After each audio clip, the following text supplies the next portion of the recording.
Kuwait के वली अहद शेख मशल अल अहमद अल जाबिर अल सबा Kuwait के नए अमीर मुकर्रर हो गए।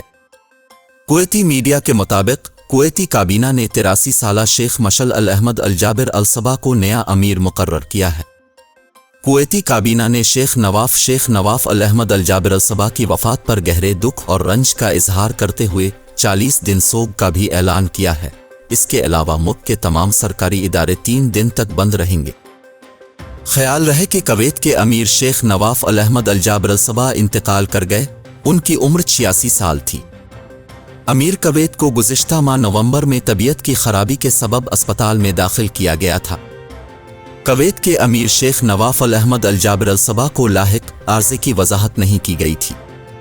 शेख नवाफ अल अहमद अल जाबिर अल सबा 2020 में शेख सबाह अल अहमद के इंतकाल के बाद कुवैत के अमीर बने थे। नामजद अमीर कुवैत शेख मशल अल अहमद अल जाबिर अल सबा मरहूम शेख नवाफ अल अहमद के सौतेले भाई हैं।